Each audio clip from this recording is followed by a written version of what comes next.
Ethan Miller grew up in a small town outside Boston, known more for its frozen winters than warm hearts. His father, David Miller, was a quiet man, strict, disciplined, and never one to celebrate small victories. Ethan always felt like he was walking in a shadow that was too long for him to escape.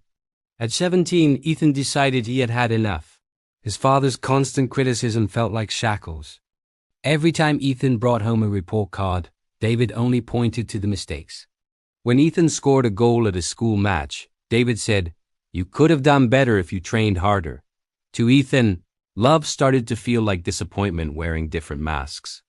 One evening, after another argument about his grades, Ethan shouted, "You're never proud of me.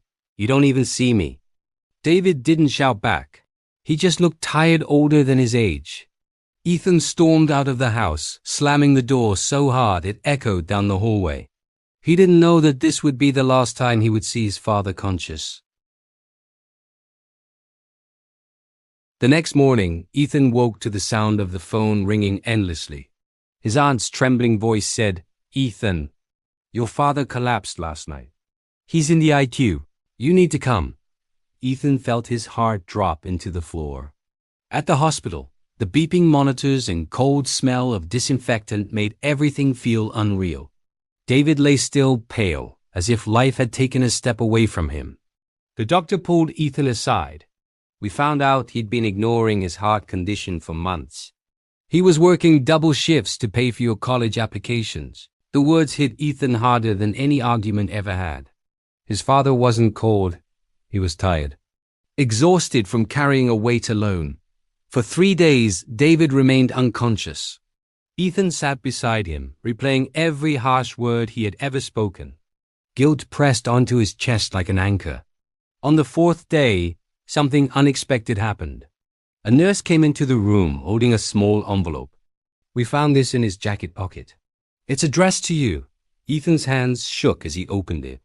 Inside was a letter, written in his father's rough handwriting. "Ethan, I know I don't say it well, but you are the best thing in my life. I push you because I want you to be stronger than me. You think I don't see your efforts, but I see everything. I may not be good with words, but I'm proud of you every single day." "Dad," Ethan broke down. Not from sadness, but from the truth he had misunderstood for years. His father never knew how to express love softly, but he was loving Ethan the only way he knew how, by trying to make him stronger than life's storms. When David finally woke up, weak but conscious, Ethan grabbed his hand tightly. "Dad, I'm sorry. I didn't understand." David's tired smile broke the tension. "You don't have to understand, son. You just have to live your life well." That moment shifted Ethan's world. Over the next months, Ethan stayed by his father's side, helping him recover, talking more than they ever had before. They shared late-night conversations that stitched their broken bond back together. One evening, David told him, "Do me one favor. Don't let pain turn into anger. Turn it into fuel." Ethan carried those words with him. Years passed. Ethan went to university, graduated with honors, and later started a support organization for young people dealing with family struggles.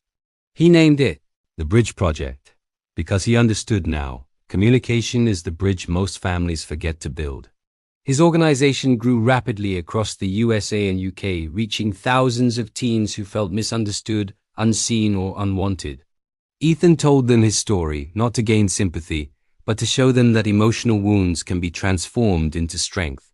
He often ended his speeches with the line, "Pain builds walls, but love builds bridges. Choose the bridge." It became a motto that inspired millions. When Ethan turned 28, he stood on a large stage in London, receiving an international award for youth mental health advocacy. Cameras flashed, applause filled the room, and journalists waited to capture his words. But when Ethan stepped to the microphone, he didn't talk about success. He talked about his father. "I once thought he didn't love me," Ethan said. "But sometimes love is silent, clumsy, or imperfect. And sometimes we burn bridges we were meant to cross together. I almost burned mine, but I was given a second chance." He paused, eyes closing for a moment. If you're hurting, if you feel unseen, don't run. Talk. Listen. Understand.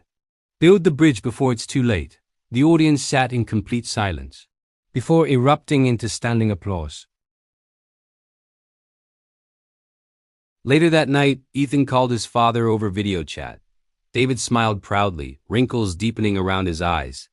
"You've built something beautiful, son." Ethan smiled. "I had a good reason, Dad." For the first time in a long time, they both spoke without fear, without anger. Only love, because sometimes the most emotional, motivational journeys begin with pain and end with understanding.